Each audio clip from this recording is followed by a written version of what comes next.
Fala, Sensei. Como é que tá? Ô, Tranquilo? Flex, tudo bem? Beleza? Prazer em falar com você Tranquilo. e com o pessoal aí Bom do falar Empate. bom falar com você também, mestre. Só falar pro pessoal também que a gente combinou, né, que o mestre ele vai dar uma aula daqui a pouco, então vai ser uma live assim, mais ou menos de 1 hora no máximo, né, que a gente vai tentar abranger todos os assuntos durante essa 1 hora. Sensei, começar, né, não tem como falar da sua história sem falar do seu pai, né, o Yoshizo Mashida, né, desde a época que ele chegou no Brasil, no final dos anos 60, né, que ele veio de navio do Japão, aquela viagem Aham. de 45 dias. Conta um pouco para a gente dessa saga dele, né? E do início da abertura da academia dele em Belém, depois na Bahia, depois ele voltou para Belém, e também do seu início, do seu envolvimento com Karatê. Com certeza você começou ali com 4, 5 anos, enfim. Conta um pouco para a gente da chegada do seu pai do Japão, né? Aquela viagem de 45 dias, enfim. Ele É. que chegou a treinar lá com Tanaka, com grandes nomes japoneses do karatê, e depois o seu início no mundo do karatê. É assim, meu pai ele saiu do Japão com 22 anos e era formado em engenheiro civil, né? Ele não veio a princípio da aula de karatê no Brasil, ele veio como engenheiro civil, através de uma empresa japonesa chamada JICA, né? Que é Japan International Corporation, alguma coisa assim. E ele veio trabalhar em Tomé Açu, onde tinha muito japonês. Foi lá na universidade, perguntaram quem quer ir lá. Ele tinha 22 anos, recém-formado. E aí ele falou, eu quero ir. E aí já era, nessa época, terceiro dan de karatê, porque na universidade do Japão você já escolhe um esporte para poder praticar. E ele escolheu o karatê. E lá ele conheceu Masahiko Tanaka, outro mestre do karatê, que é da mesma universidade, né? E aí ofereceram para ele esse trabalho, então ele veio, ficou 45 dias no navio entre o Japão e o Brasil, desembarcou em Coraci, ali em Belém, e aí foi para Tomé Açu, trabalhar na construção de ponte e estrada em Tomé Açu. E lá em Tomé Açu tem uma colônia japonesa muito forte, né? Só que quando acabou o contrato dele, que o contrato dele era 1 ano, ele não gostava mais. Não, eu quero trabalhar com karatê, não quero mais com engenheiro. E ele tinha que voltar para o Japão, porque acabou o contrato de 1 ano, vai voltar para o Japão. Ele falou, não, eu quero ficar no Brasil. Mas agora você não vai mais trabalhar, você não está mais ganhando dinheiro. Então você vai ficar desempregado. E ele falou, não, eu quero ficar aqui. Ele não sabia falar português na época, mas queria se aventurar em ficar no Brasil. Então ele ficou no Brasil, e aí ele procurou a academia de karatê. Pô, uma coisa que eu sei fazer é karatê, deixa eu procurar aqui. E foi lá para Belém, lá na cidade de Belém, que estava em Tomé Açu, que era o interior. E aí quase não tinha karatê nessa época, né? Em 1968, 1960, tinha um pouco karatê. E ele tinha pouco aluno. Ele começou a dar aula lá, tinha 8, 9 alunos, e começou a passar fome, porque já não recebia mais aquele dinheiro que vinha do Japão como engenheiro. E não tinha aluno, aí disse, não, não posso ficar aqui não. Deixa eu ir para São Paulo, que lá em São Paulo eu ouvi dizer que tem mestre de karatê lá. Então mandou uma carta para o Japão e recomendaram ele para o Sotanaka, do Rio de Janeiro, né? Que na época estava em São Paulo. E aí ele foi para São Paulo, falou com o Tanaka lá e tudo, e aí se reuniu lá e começou a treinar lá em São Paulo. E aí depois ele conheceu o professor Sagara, que é outro que foi falecido já, mas tinha academia.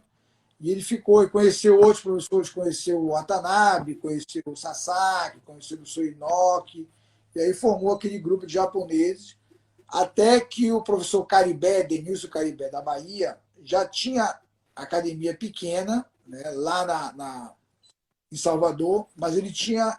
Todo mês ele ia para São Paulo para treinar com o professor Sagara, com o professor Tanaka, ia treinar. E aí conheceu meu pai lá. E meu pai lhe fazia, pô, eu quero lutar com você. E aí lutava com meu pai, e meu pai batia nele, que a técnica do meu pai era superior, né? Meu pai vinha, acabava de chegar do Japão, tinha 1 ano, treinava lá com Masahiko Tanaka. E aí ele, pô, gostei desse japonês, japonês é duro.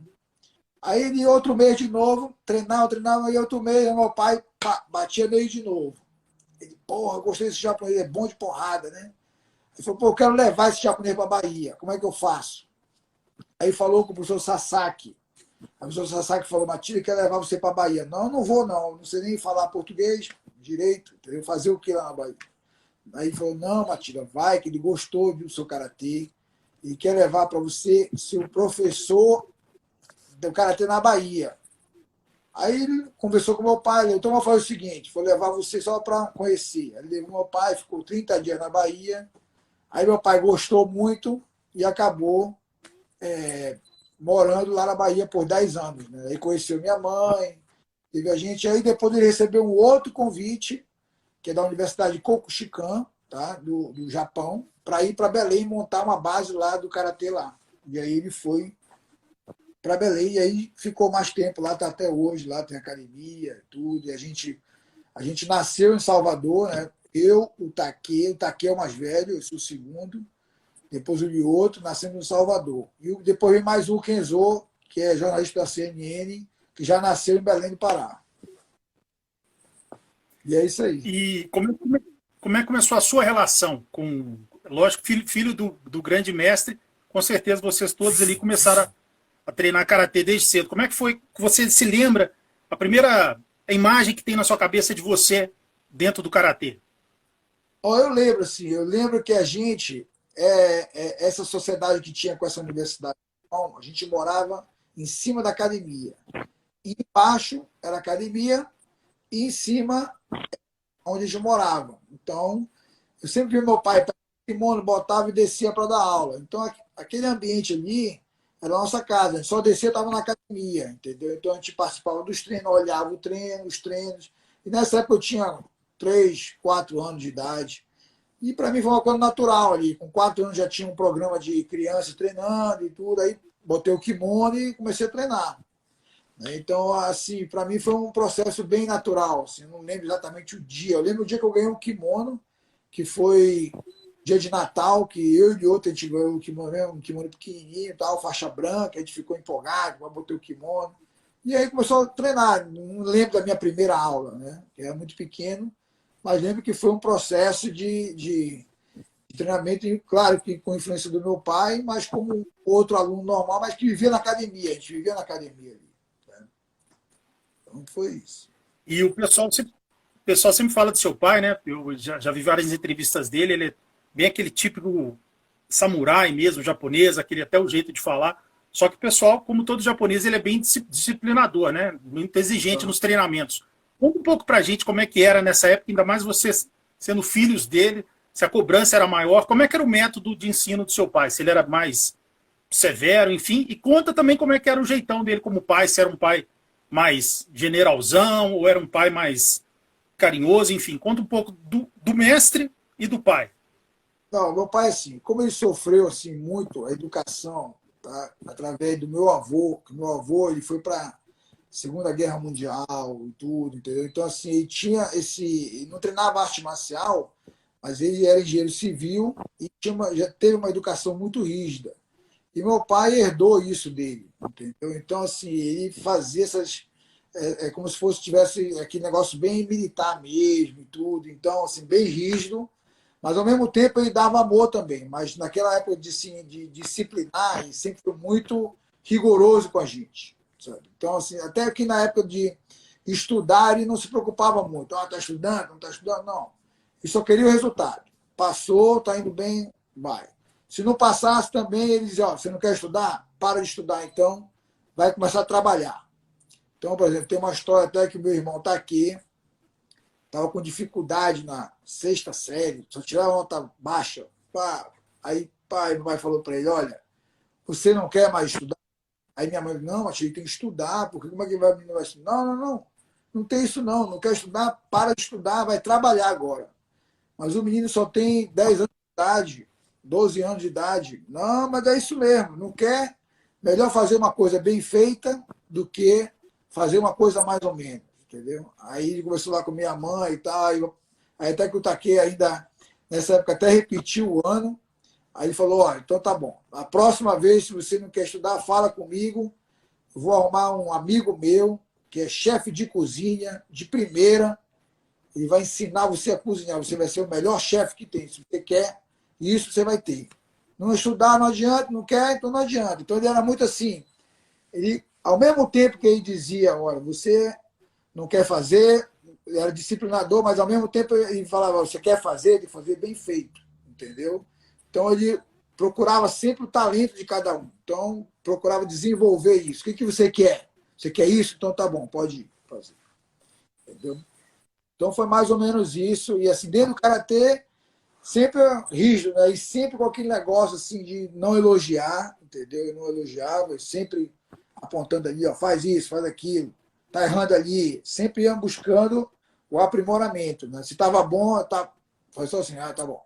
Então, aquele jeito japonês mesmo. Mas a gente foi acostumando, foi crescendo com isso e fazia parte. O problema é quando ele fazia com os alunos, entendeu? Que aí, que aí minha mãe falava, Matias, você não pode fazer isso. Isso aí é um aluno, não é o seu filho. Não, mas eu gosto do aluno, por isso eu trato igual meu filho.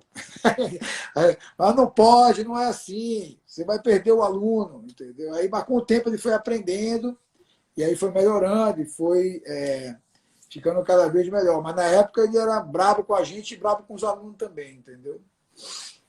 Enfim, e muito do seu método, principalmente de técnicas e tudo, você, lógico, traz do ensinamento que você teve dele, ainda mais no ensinamento de alguém com o talento e com a expertise do seu pai. Então, assim, é lógico que tem coisas que ele fazia porque era da época dele, né? A criação dele foi diferente, mas o que você não repete porque é uma coisa que não tem como usar mais. Mas o que dentro do seu método você utiliza que você aprendeu com seu pai? Que assim, isso você se espelhou nele e que você utiliza também na sua metodologia de ensino. Eu acho que a dedicação, tá? A dedicação e o investimento a longo prazo. Eu acho que isso é importante, porque se você manter a constância do treinamento, manter aquela disciplina, você vai alcançar o seu resultado. Né? Isso a gente traz para a nossa vida também. Se você persistir, acreditar, continuar estudando, continuar desenvolvendo, mas persistir no seu objetivo, eu acho que você vai conseguir. Então, uma coisa que meu pai sempre falou para a gente era isso: você tem que persistir, acreditar, entendeu?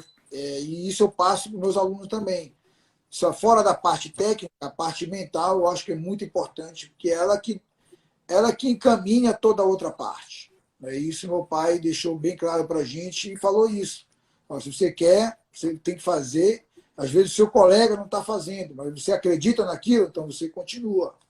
Não é porque o seu colega parou que você vai parar, entendeu? Não é porque o cara está dizendo que não dá que você vai acreditar. Não, você depende do seu objetivo e depende da sua crença. Se você acredita, você consegue.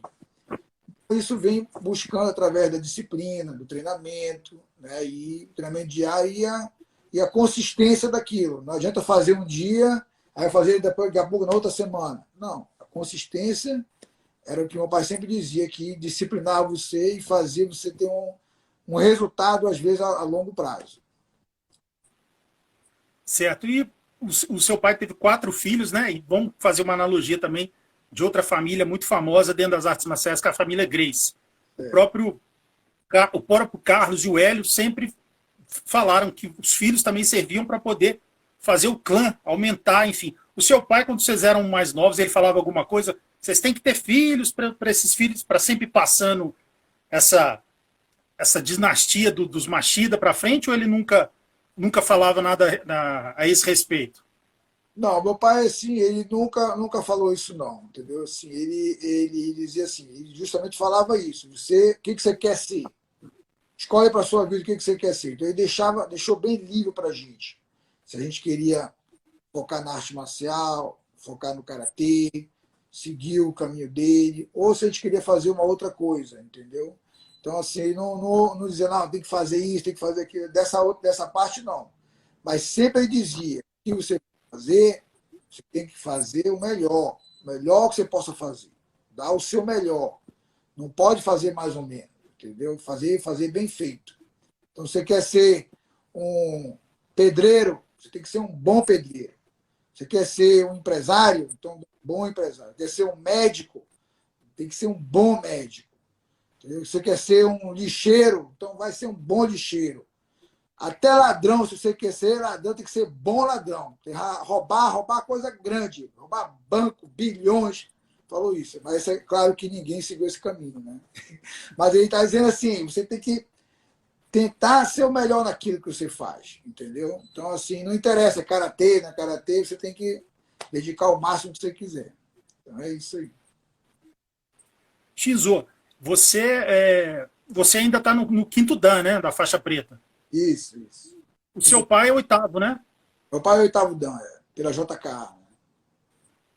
Até o sétimo, que é a graduação mesmo. A partir do oitavo é só Eu acho que por. o sétimo é graduação, faz exame, entendeu? E aí o oitavo já é por merecimento.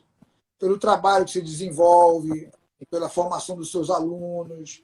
E aí você vai se graduando conforme o desenvolvimento que você faz em prol do karatê, entendeu? Em prol do karatê, do seu trabalho em si, não propriamente da técnica em si.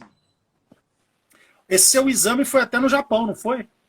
Foi no exame no Japão, se eu não me engano, acho que foi 2012 ou 2013. Foi no Japão. Foi. Eu fui lá, esse exame até é interessante, porque fui lá na JK, né, que é Japan Karate Association, e estava lá todos os mestres, Tanaka, estava o Eki, estava o Kawawada, vários mestres japoneses, estava o Naka, o professor Naka, que fez até um filme do Kurobi, né, faixa preta. E aí chegou na hora da parte da luta, e o Tanaka, todo mundo estava acostumado a fazer como se fosse luta de competição. O cara bate, marca o ponto e vira de costa, entendeu? E o Tanaka dizia, não, eu quero Ju-Kumite, que é como se fosse tipo um vale-tudo, mas mais em pé, entendeu? Que não parasse a luta, porque não tem árbitro ali. Ele quer ver o desenvolvimento da luta. E aí ele reclamava com todo mundo, vocês estão fazendo luta de campeonato, eu não quero luta de campeonato, eu quero luta livre aqui, vai, o soco, o chute, tem que ter o controle, mas você tem que soltar o jogo. Aí eu fiquei ouvindo aquilo, eu já estava acostumado com o MMA, né? Eu digo, então é igual o MMA, você não pode parar. E aí, rolando a luta, eu fiquei de olho assim, eu digo, rapaz, eu não vou parar não, porque ele está reclamando todo mundo. E aí eu peguei um cara da África do Sul, um cara grande, forte. Aí começou a luta, eu não parei, sabe? Pá, pá, pá, socando, chutando, aí derrubei, fui para cima. Aí depois ele fala, Yamê, para parar, né? Aí parava. Aí teve uma hora lá que o cara que me agarrou, eu virei, o cara caiu, sabe? Eu fui dar um soco, o cara esticou o braço. Aí quando o cara esticou o braço, eu já peguei no armlock, entendeu? E pá, finalizei o cara. Aí acabou, ele, ei, é isso que eu quero. Então ele gostou do meu exame justamente por isso, porque eu já emendava a técnica, entendeu? Porque o pessoal estava tudo acostumado a bater e parar, por causa dos campeonatos, né? Que é assim, entendeu? E aí até eu fui um bom exame, ele até falou depois, o exame foi bom, porque meus fundamentos foram bons, e na hora da luta eu me destaquei justamente por causa disso. E como não parava o movimento, conseguia desenvolver bem o que ele estava querendo. E o Tanaka, pelo amor de Deus, é uma lenda, lenda, lenda. Então, assim, o pessoal vê o nível do Sensei Shinzo, né, gente? Pelo amor de Deus. Um nível altíssimo. Fala nisso, a sua parte de competição, se eu não me engano, você começou a competir mais ou menos com 15 anos, você foi 12 vezes campeão brasileiro, foi campeão por equipes pan-americano, enfim. Conta um pouco pra gente dos seus grandes momentos como atleta disputando os campeonatos de karatê. É assim, quando eu tinha 15 anos, eu comecei a disputar campeonatos nacionais, né? Juvenil, infanto juvenil, juvenil, depois júnior, 20 anos. Aí depois eu fui para o adulto. Aí o adulto eu estava novinho ali ainda, com 19, 20 anos, já pegava o cara mais veterano, entendeu? De 30, já tinha tido campeão brasileiro, os outros tinham sido campeão brasileiro. Mas a gente foi entrando e aí depois a gente começou a se destacar. E aí eu consegui ser 13 vezes campeão de luta do Campeonato Brasileiro. 5 vezes da JKA, não, 7 vezes da JKA e 5 vezes do Karatê tradicional. Foram 5 vezes tradicional e foram 12 vezes eu fui campeão. Isso mesmo, 12 vezes. Então foram 7 vezes da JKA e mais 5 do tradicional. e algumas outras vezes fiquei em segundo lugar. Fui segundo lugar no Campeonato Mundial da JKA, né, que é organizado pela Japan Karate Association, e fiz 8 lutas e perdi a última, sendo que ganhei 2 japoneses, e esse foi a minha maior conquista, porque até então nenhum sul-americano tinha conquistado a medalha individual nesse campeonato, né? Aí agora, no último campeonato, um chileno foi campeão, derrotou um japonês. Então, para mim, esse foi o melhor resultado que eu consegui. E até na final, aí na final perdi para o campeão Ogata. Inclusive, eu até já vi esse. Na internet tem as Isso, suas lutas, umas 4 lutas suas tem até a final. isso. Foi, Porque as outras são eliminatórias, não passa ali no vídeo. Né? foi bem marcante mesmo. Uma dúvida que o pessoal pediu para perguntar também nos grupos, sobre a diferença, né? Que o pessoal sempre identifica que o Lyoto, a sua diferença do seu karatê dentro do MMA e do Lyoto dentro do MMA. Que o Lyoto ainda é um pouco mais reativo, aquela coisa do contragolpe mesmo, você é um pouco mais agressivo. Conta um pouco pra gente se você identifica também isso, ou se não, qual que é a diferença que tem, apesar de vocês terem a mesma técnica, beberam da mesma fonte, mas se isso procede mesmo, se você enxerga que você dentro do MMA usa um karatê um pouco mais agressivo do que o do Lyoto. E eu acho que isso aí, entendeu? Porque assim, muita gente às vezes fala, não, o karatê é mais contra-ataque. Na verdade, não é isso. Tá? É igual o judô, igual o jiu-jitsu. Existe aquele cara que tem uma personalidade, um jeito melhor para atacar, mais agressivo, e tem aquele que é mais contra-ataque, o cara prefere mais esperar. Então, é porque isso é uma coisa que eu encaro, entendeu? Que eu vejo que é a personalidade de cada um. Por exemplo, eu já sou mais ataque, eu não gosto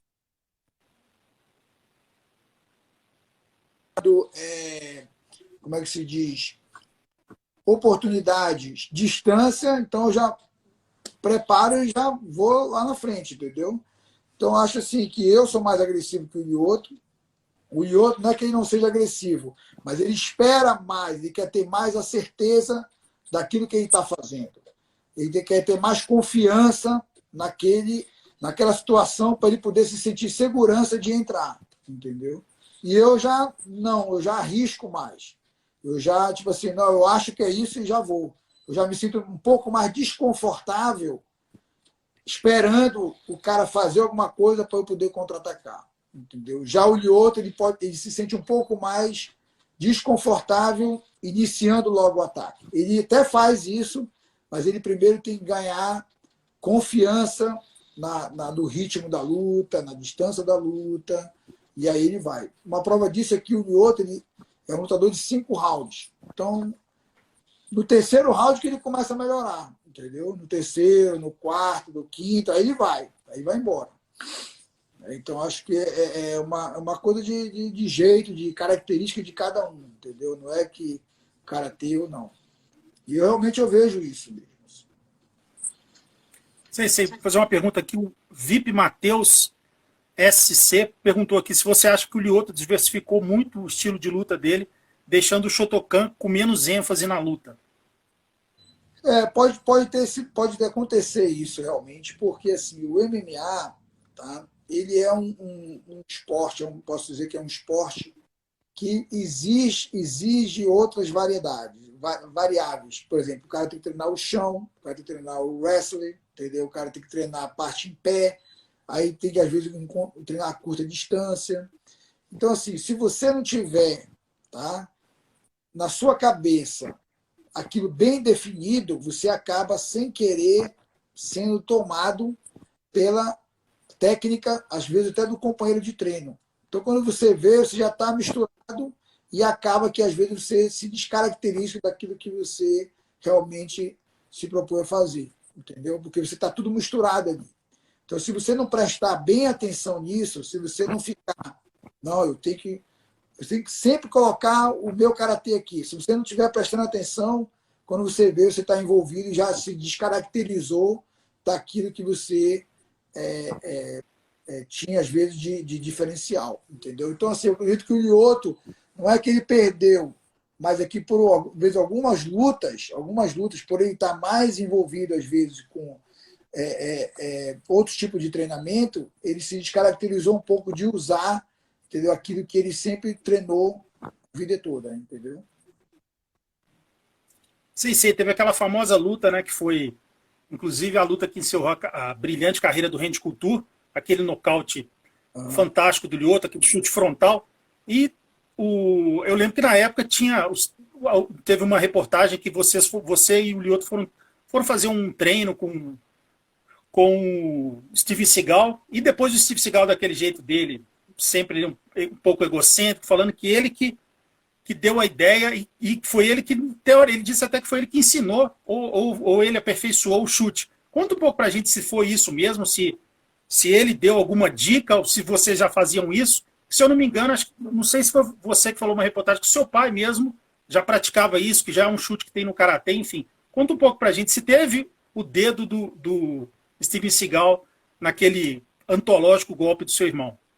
Olha, eu acho assim, que foi um pouco de coincidência, porque uns 2 meses antes do Lyoto lutar com o Randy Couture, o Steve Seagal ele se aproximou do mente nosso, que é o Jorge Guimarães, Joinha. Tá? Então ele ficava ali com o Anderson, ficava ali com o Lyoto, mas a gente morava no Brasil na época.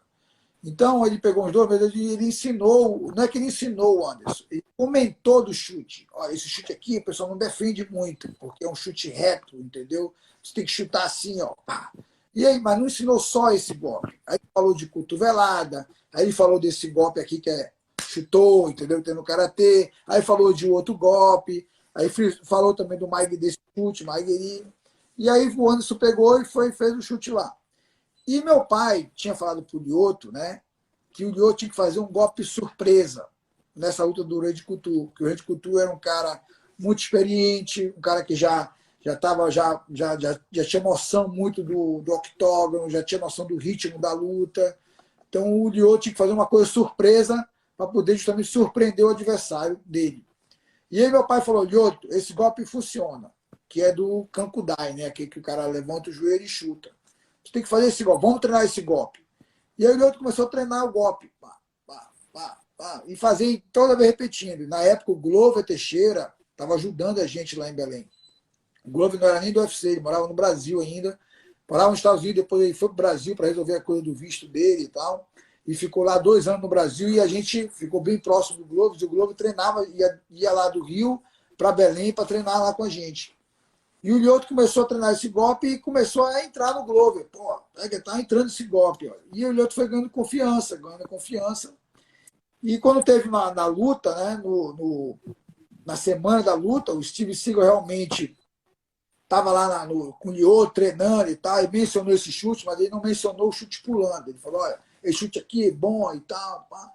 E aí que foi para a luta e o Lyoto utilizou esse chute e que meio que coincidiu, entendeu? Porque ele tinha ensinado, não é ensinado, ele tinha comentado com o Anderson antes, e aí na semana da luta ele falou para o Lyoto também, e o Lyoto executou o chute que meu pai tinha ensinado, meu pai tinha mandado ele fazer, entendeu? Para surpreender. E no final que acabou que o Steve Sick pegou a fama porque ele falou que ensinou e tal, entendeu? Então foi mais ou menos essa história aí. Foi isso que aconteceu. Não vou dizer que ele não ensinou, entendeu? Porque o chute e o Lyoto, pô, já treinou isso desde criança. Isso é um golpe, mas ele realmente ele comentou, esse chute funciona e tal. Isso ele falou. Mas ele não. Porque assim, até porque às vezes uma semana ali da luta não dá para ensinar. Entendeu? Você tem que ter treinado uma coisa antes. Entendeu? Então, foi isso aí. Falando em Lyoto, né, você que acompanhou a carreira dele toda no Karatê e também no MMA, qual que é aquela luta que mais te emocionou? Eu imagino que tenha sido com o Rashad Evans, mas se não fosse, você me corrige, mas qual é aquela luta do Lyoto que mexeu com o seu coração e quando você lembra dela até hoje te dá uma emoção especial? É assim, eu acho que com certeza foi a luta do cinturão. Por quê? Porque assim, a gente veio do Karatê. Tá? Então, assim, o Karatê estava muito desacreditado. Só era jiu-jitsu, jiu-jitsu, jiu-jitsu. Até quando o jiu-jitsu começou a crescer muito lá em Belém, a gente ainda estava ainda no colegial, final do colegial. Então, os nossos colegas diziam, não, jiu-jitsu não, para karatê. Karatê nada, tá vendo o UFC aí, o Ultimate Fighters, jiu-jitsu, aí uma galera treinava jiu-jitsu e a gente treinava karatê. E aí a gente chamava nossos colegas para treinar. Então, bota treinar na academia. A gente fechava a academia dia de domingo, né? E os caras tentavam agarrar a gente e a gente tentava bater, né? E aí a gente, às vezes, caía e levantava, o pai pegava os caras, olhava a distância. Então, ali começou a ser o nosso treino, entendeu? O nosso termômetro. E apesar dos garotos serem tudo faixa branca, faixa azul de jiu-jitsu, não tinha muita noção, mas eles vinham para agarrar. Então, a gente se livrava dali e batia. Depois foi aumentando mais o nível. E aquilo foi realmente dando uma convicção para a gente que o nosso karatê, que o karatê, na verdade, não digo só o nosso, o karatê bem treinado e bem adaptado, ele é muito eficiente. Porque você domina a distância, você domina o tempo da luta, né? Você domina a precisão do golpe, coisas que às vezes as outras artes marciais negligenciam um pouco, entendeu? Então, quando o Lyoto ganhou o cinturão ali, não foi a conquista apenas do cinturão, foi a conquista de toda uma história que a gente acreditou, entendeu? Que colocou o karatê ali em prova e que realmente funcionou o que a gente está falando. Então, não foi apenas a conquista do cinturão, foi toda uma coisa por trás, né? E o sonho do Lyoto também de lutar, então juntou tudo ali numa coisa só, entendeu? Então, acho que para mim foi uma emoção maior, não só pela conquista do cinturão, mas por todo um trabalho, por todo o que meu pai ensinou para gente, que aí a gente viu, pô, isso tudo é verdadeiro, entendeu? Não é uma coisa de, o cara ensina só o cara a chutar e não funciona. Não, realmente funciona se você treinar adequadamente, se você treinar corretamente. Então, eu acho que esse cinturão trouxe justamente esse acreditar e essa crença que a gente tinha que realmente veio a trazer para a gente como uma coisa real. Bacana. Muita gente aqui, muitos admiradores, alunos, né? O pessoal te mandando um abraço aqui. Um abraço. Agradecer o pessoal aqui que está participando. Sensei, falando, todo mundo sabe da história, né? Do legado que você já tem, que é histórico, né? Tá aí para sempre, da família Machida no karatê. E vocês foram os responsáveis para consolidar o karatê dentro do MMA. Mas na comunidade em si, do karatê, tirando o MMA, o karatê puro, vamos dizer assim, você acha que vocês têm o devido reconhecimento? Eu sempre, quando converso com alguém que é do karatê mesmo, enfim, todo mundo fala da importância surreal que vocês têm para consolidar o nome karatê, né, a publicidade que vocês fizeram, não só pelo Machida Karatê, mas por karatê ao todo. Você enxerga também esse reconhecimento da comunidade internacional do karatê? Claro, claro. Acho que sim. Acho que as pessoas respeitam, querem aprender um pouco mais, entendeu? Elas cumprimentam a gente, convidam a gente para os eventos delas, entendeu? Quando a gente vai fazer algum seminário, muita gente comparece, a gente recebe muita visita aqui de karatecas de fora, do pessoal da Europa, sempre que eles têm oportunidade que vem aqui para Los Angeles, vem visitar a gente, vem treinar com a gente. Então, eu acredito que isso é um reconhecimento. Eu acredito que isso é um reconhecimento do trabalho, né, que a gente não parou, continua trabalhando ainda. Né? Mas uma coisa assim, importante é que, como você falou do Machida Karatê, o Machida Karatê não é que seja um estilo, tá? É uma metodologia de treino que a gente pegou do Karatê Shotokan e colocou mais como defesa pessoal. Por quê? Porque, por exemplo, o Karatê hoje, se você for olhar, ele é muito voltado para a competição. Então, é o cara que está pensando em tirar o ponto e não tirar o ponto. É o cara que está pensando, no meu kata, o golpe tem que ser mais forte, assim, o golpe tem que ser mais aqui, a mão tem que ser... Não, a gente está com a intenção de defesa pessoal. Como é que é isso? Se o cara vier agarrar suas pernas, como é que você defende? Se o cara vier pegar você por trás, como é que você sai? Se o cara vier dar um soco cruzado em você, no karatê, no tradicional, o karatê, você tem o soco cruzado, mas as pessoas não treinam, entendeu? Mas na rua o cara vai dar um soco cruzado, como é que você faz? Que é o que você encontra no MMA, né? Então, a gente criou essa metodologia que a gente explora todas as armas que o karatê dá para a gente. Não só elimina ele. que aconteceu com o karatê? Mutilaram o karatê, porque tiraram cotovelada, que existe, tiraram joelhada, que existe, tiraram defesa de queda, que também existe. Então, assim, tiraram tudo, quase, entendeu? Mutilaram, deixaram só o soco reto, o chute circular, entendeu? Mas não é só isso. O cara tem uma arte marcial completa. Então, o que eu quero dizer com isso? Eu quero dizer que, por exemplo, você prepara um garoto, tá? 12, 10 anos, 11 anos, o garoto já tem 15 anos. Você treinou o garoto 5 anos de karatê. Apareceu um desafio para o garoto. Um desafio que eu digo, um cara maluco quer bater nele na rua, certo? Será que ele sabe se defender? Será que ele sabe parar esse cara? Será que ele sabe neutralizar esse cara? Mas o cara já treinou 5 anos de karatê com você. Você preparou o cara para isso? Aí vai dizer, ele é bom de campeonato. Ele foi campeão brasileiro de campeonato. Mas se o cara agarrar ele, porque às vezes na rua o cara vai te agarrar, e aí?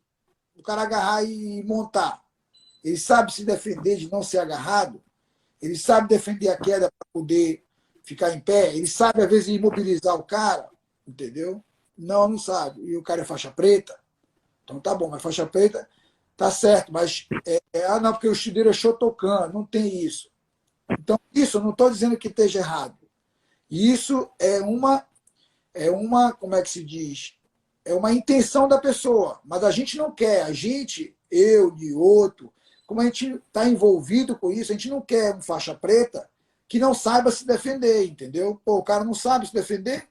Não pode. O cara tem que saber. Então aí que entra a defesa pessoal. Não é que o cara vai aprender o karatê para brigar com sair dando porrada, mas é completo, entendeu? O cara tem que ser completo, o cara tem que sentir a confiança. Não, se precisar, eu tenho confiança para usar, porque eu estou treinando isso. Então é basicamente isso. A gente não está preparando ninguém para campeonato, mas a gente acredita que dessa forma o aluno vai sentir mais confiança. E a gente tem sentido o resultado disso. Né? Os nossos alunos aqui sentem confiança, porque ele treina cotovelo, treina joelho, treina defesa de queda, treina derrubar também. Claro que priorizando mais a distância, o tempo, né? Os golpes que existem.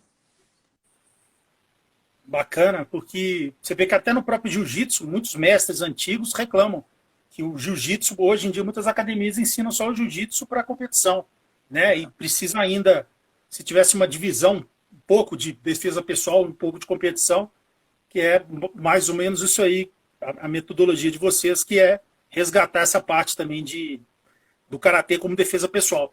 Mestre, te fazer uma pergunta, né? Você que entende muito de luta, quais são os lutadores que têm aquela base de karatê dentro do MMA que mais agradam aos seus olhos? Muita gente fala do McGregor, do Steven Thompson, enfim, tirando o Lyoto, quais são aqueles lutadores que têm uma base ali de karatê que você admira? Eu gosto bastante do estilo do Conor McGregor. Tá? Conor McGregor, apesar de ele ser ele pega os golpes mais na definição, mas ele é um cara que procura a luta. Sempre ele está pressionando, procura a luta. E através dessa pressão que ele faz, ele dá sempre uns golpes duros, mas não é aquele golpe para matar o cara, para executar. Mas quando o cara vem para cima dele, que ele aproveita e dá aquele golpe definitivo. Então eu gosto bastante. O Steve Thompson tem um karatê um pouco diferente, apesar de ele usar a distância e o tempo do karatê, mas a base dele é mais de lado. Tá? Em vez daquele karatê Kenpo. Ele usa bastante essa distância boa e o tempo bem, mas o golpe dele é mais assim com as pernas. Ele não tem aquele golpe de mão que define muito, entendeu? É um golpe mais por causa da posição da base dele, que é uma posição mais de lado. Eu não me identifico muito com esse tipo de base, apesar de ser eficiente, entendeu? Mas isso aí é as características de cada um. O Lyoto, claro, né? O Weber também está saindo muito bem, o Weber Almeida, que treina com a gente aqui, tá? É de Cuiabá, mas ele está fazendo aí, tem 5 lutas, 5 nocautes. A gente está preparando bem ele. O Bruno também está lutando no LFA, um evento que é um evento do Ed Soares, que sempre vai, muita gente que do LFA vai direto para o UFC, tá? É uma porta para o UFC, então ele está indo muito bem, tem a nossa base também. Tem o cara do Bellator, o Moreno do Bellator, como é o nome dele? magrinho, da Inglaterra. Deu um branco agora. Eu sei quem que é também. É o que luta de lado, assim. Esqueci o nome dele. Bom também, muito bem. Ele tem a distância muito boa. MPV o nome desse, cara. MPV. Acho Que é o Falastrão. É o Falastrão. Falastrão, eu sei. Eu esqueci o nome dele. Ele ganhou do Evangelista Ciborgue naquela joelhada voadora. Inclusive, hoje tem o Bellator, né? Hoje tem Bellator aí. Que é o Mussar. Se eu puder lembrar do nome desse lutador, eu esqueci o nome dele também. Ele realmente tem uma base bem interessante. Ele ganhou do Ciborgue, né? Do Evangelista Ciborgue naquela joelhada voadora. Por exemplo, acho que o Vitor aí, ó. Vitor Sensei colocou Michel e Waltz. Tem muitos que falam que são do Karatê, entendeu? Mas não utiliza, no meu ver, quase nada do Karatê. Para te falar a verdade, é isso, entendeu? Por exemplo, essa Michelle, ela usa metade, mas quase não usa nada do Karatê. É o chute lateral que ela tem, mas o resto ela não usa muito, não. O próprio George St. Pierre, o background dele era o Karatê, mas o forte dele era o wrestling. O wrestler. Sensei, você, né, desde 2017, você não luta MMA, você encerrou definitivamente sua carreira? Você teve 5 vitórias, 4 por nocaute, teve um cartel positivo, enfim, mas desde 2017 você não luta mais. Você ainda tem contrato com Bellator ou encerrou mesmo? O contrato era assim, o contrato era 4 lutas ou 3 anos, o que viesse primeiro, entendeu? E como em 2017 não lutei mais, o período de 3 anos expirou. Então eu não tenho mais contrato com o Bellator. Mas a minha última luta foi no Bellator. Ele lembrou aqui, ó, Michael Page. Alguém lembrou? Michael Page, esse mesmo. É o Heraldo Mendonça. Valeu, Heraldo. Valeu, Heraldo. Ele é bem irreverente, ele gosta de provocar, enfim. Muito boa. Esse cara tem uma distância muito boa. Perdeu a uma ali com o Douglas Lima. O Douglas Lima também é fera demais, né? Então. Absurdo, muito bom. Então, você estava falando da minha. Então, assim, aí a gente abriu a academia aqui, porque o meu objetivo, tá, no MMA, nunca foi ser um lutador, como é que se diz? Viver daquilo, entendeu? Viver do MMA. Não. O Lyoto foi lutando e tudo, e eu achei no início que, pô, eu tenho que provar também disso. Eu quero testar minha coragem. Como é que eu vou me sair, né? Então, aí entrei primeiro no Jungle Fight, fui entrando, ganhando, e perdia sempre no chão ali, que quando eu não conseguia defender bem as quedas, os caras me levavam para o chão e acabava a vida, perdi 2 por finalizações. Mas meu objetivo era justamente isso, através da minha experiência, como é que eu vou desenvolver o meu karatê para que funcione da melhor maneira possível dentro de um torneio onde pode se valer quase tudo, entendeu? Para eu poder ter confiança de ensinar. Então, assim, o meu objetivo sempre foi isso, voltado a ser professor de karatê, desenvolver através da minha experiência, adquirir os princípios para se tornar um bom professor, não ficar limitado, entendeu? Então, assim, por isso que a gente abriu a academia aqui e eu disse, não, para mim tá bom.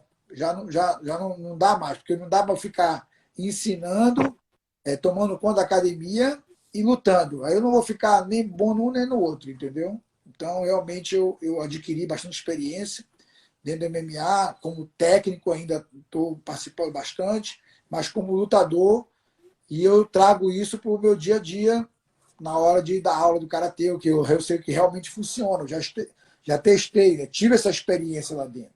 Entendeu? Porque às vezes o cara fala, mas nunca experimentou. Então, eu senti essa necessidade. Entendeu? Fazer as 2 perguntas finais, né? Falar com o pessoal que o Sensei abriu espaço para a gente entre uma aula e outra, né? Ele vai dar uma aula daqui a pouco. Isso. Então, assim, a gente tem que fazer um pouco corrido aqui. E falar agora sobre o Lyoto, né, mestre? O Lyoto, que nas últimas 6 lutas teve 4 vitórias e 2 derrotas. As 2 derrotas dele foram as 2 últimas lutas, mas foi com o Musashi e o Davis, 2 lutas bem pau a pau. Fala como é que você está vendo esse momento dele, né? Muita gente falando, resgatando, parece que aquele brilho nos olhos dele, enfim. E como é que se enxerga daqui para frente o Lyoto, ele que não precisa de provar nada para ninguém, enfim. Mas como é que você vê o Lyoto daqui para frente?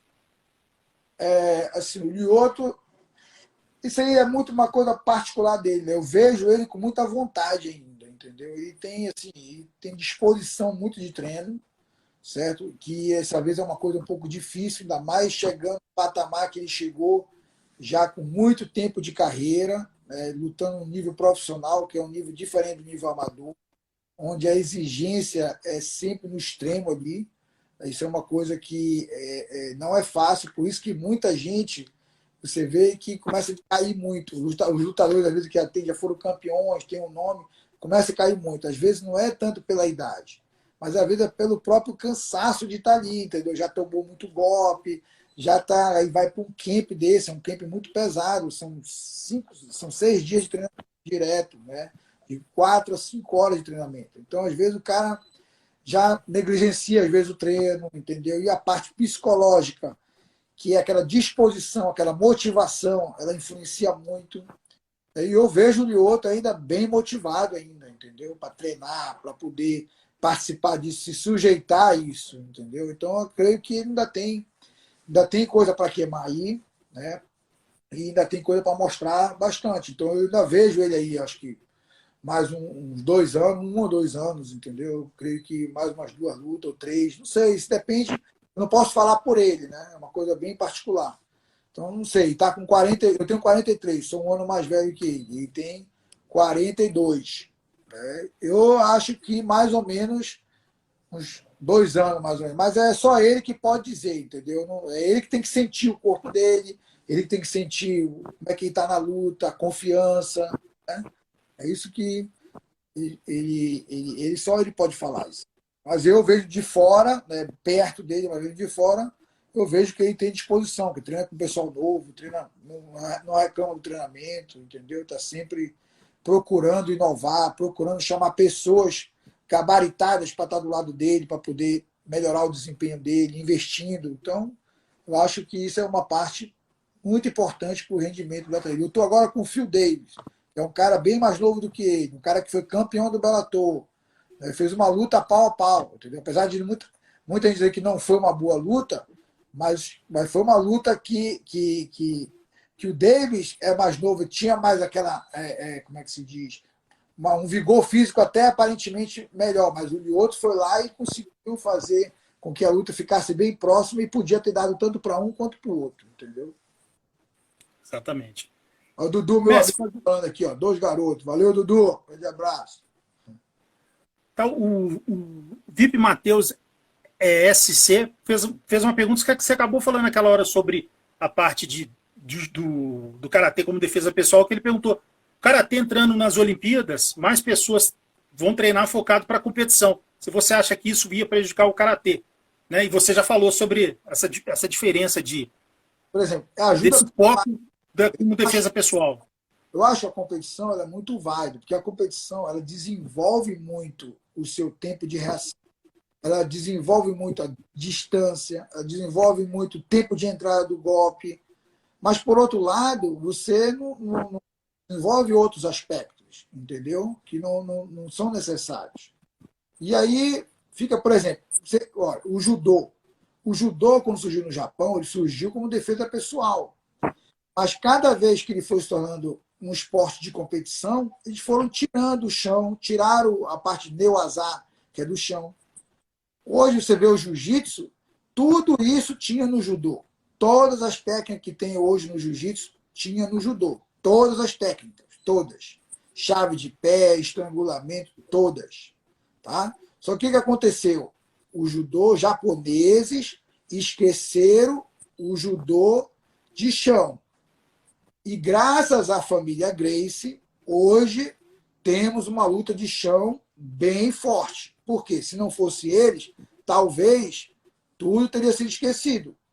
Entendeu? Mas isso já existia antes.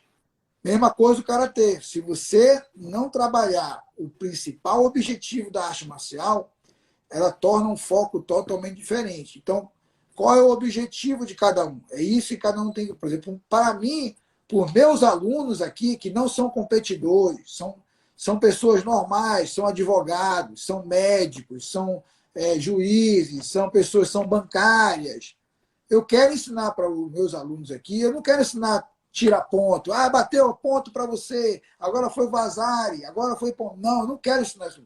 Eu quero ensinar os meus alunos a se defender, bater na hora certa, treinar a distância correta, usar o golpe de acordo com a distância. Se o cara vier agarrar ele, como é que ele se defende? Se ele cair no chão, como é que ele se levanta? Se ele precisar dar uma chave de braço no cara, como é que ele vai fazer uma chave de braço? É isso que eu quero ensinar para o porque eu acho que isso é a necessidade de um cara que quer aprender arte marcial. Entendeu? Agora, se um cara quer ser campeão de karatê, ele não, se ele treinar no meu horário de programa normal de aula aqui, ele não vai gostar. Porque, pô, eu quero treinar aquele tira-ponta, aquele negócio.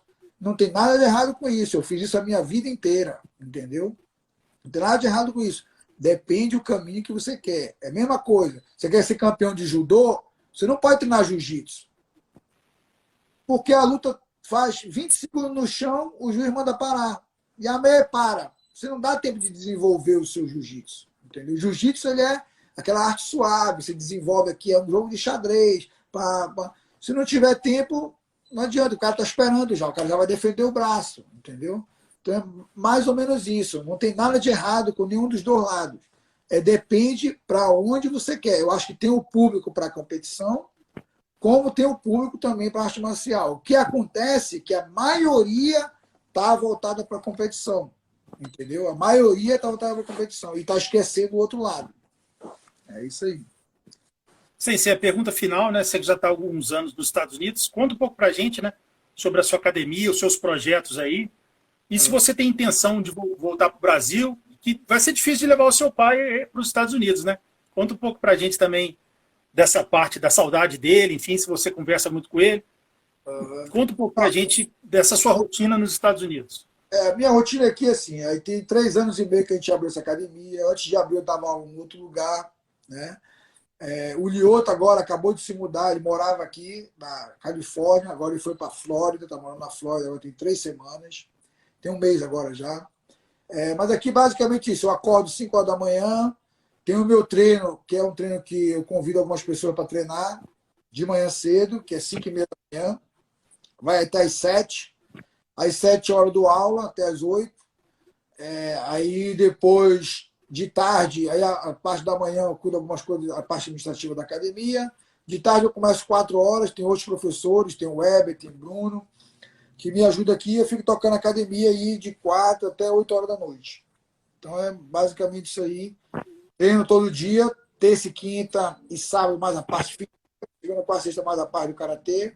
Mas é de manutenção mesmo e para a saúde e para que eu consiga manter ainda, mostrar os golpes, treinar com os alunos. Né?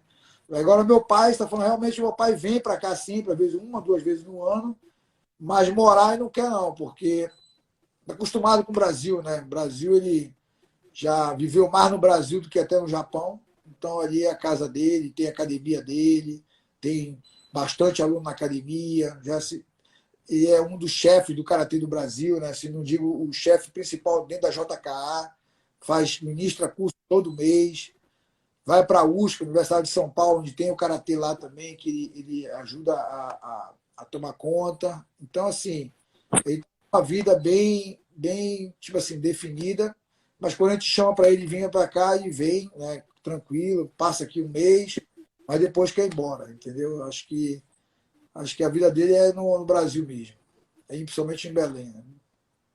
E ele, daquele jeitão dele mais simples, ele é daqueles antenados, assim, pede para o pessoal fazer uma ligação de vídeo para ele poder conversar com você, ou ele mesmo já tem o WhatsApp dele, enfim? Aí já liga, a gente sempre liga para ele, a gente liga mais do que liga para a gente. Mas de vez em quando ele dá uma ligada aí, quer saber dos netos, né? E cadê meu neto? Quer falar com o neto?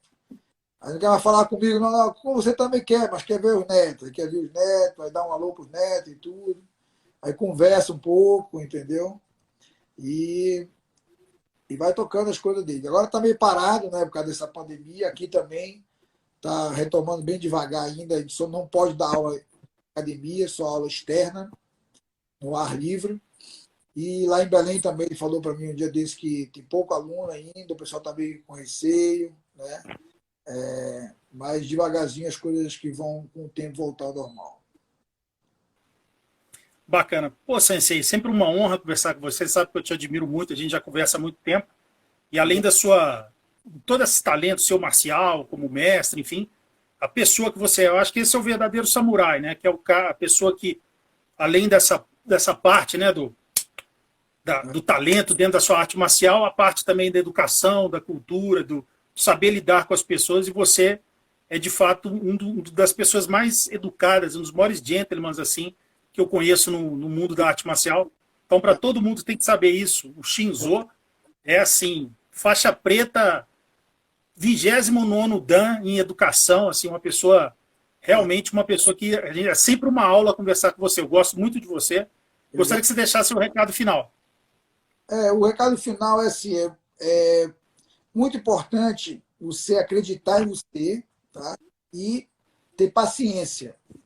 A paciência em tudo na nossa vida é importante, porque às vezes você tem alguma coisa que desagrada você, então você quer logo reagir, né? Então, às vezes, dá uma respirada,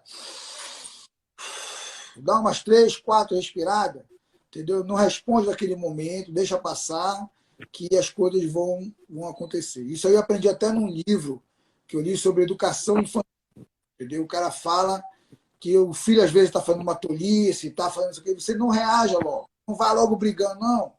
Deixa ele chorar, deixa ele lá chorar, gritar. Daqui a pouco tem uma hora que ele vai parar. Na hora que ele começar a parar, é a hora que você está mais calmo também, aí você entra e fala. Então, eu acho que isso não serve só para a educação infantil, serve também para a nossa vida inteira. Entendeu? Às vezes está discutindo com a sua esposa, está discutindo às vezes com um funcionário seu, está discutindo às vezes com um irmão, com algum amigo. Então você dá uma respirada, não fala nada, porque está de cabeça quente, às vezes fala alguma besteira, entendeu? Deixa as coisas acalmarem, que aí depois você vai e fala. E na vida também, às vezes você tem uma dificuldade ali, às vezes o cara quer desistir, o cara, não quero mais, não sei o quê. Não, calma, continua, vai continuando. Muda a estratégia. Às vezes é importante mudar a estratégia, mas o objetivo é o mesmo. Então isso às vezes é importante, entendeu? Não é que você vai mudar o objetivo, mas muda a maneira que você vai chegar naquele objetivo. Então, eu acho que é importante isso aí. Bacana. Falar com o pessoal que eu vou deixar essa live salva aqui no @MMA Debate Oficial, no IGTV. Vou colocar ela também no YouTube, né, no canal MMA Debate. O pessoal seguir a gente no YouTube, no MMA Debate, e aqui também, quem não está nos seguindo ainda, que siga aí, MMA Debate Oficial. Mestre, uma honra conversar com você. Obrigado aí pelo seu tempo. Eu sei que você tem uma aula daqui a pouco. E como eu te falei, conversar com você é sempre uma aula. Eu te admiro muito. Obrigado, Floresta. Obrigado pela oportunidade. Um grande abraço aí para o público aí, para a galera do MMA Debate. Estou acompanhando também as suas entrevistas aí, muito show, muito legal aí com outros profissionais, lutadores, professores, mestres também. Parabéns aí pelo seu trabalho. E o pessoal aí que assistiu, um grande abraço. Tá bom? Não deu para falar com todo mundo aí. Muita gente mandando um abraço aí ao Marcel, Neto, lá de Belém. Valeu, pessoal. Um grande abraço aí. Fiquem com Deus. Um abraço, Sensei. Os.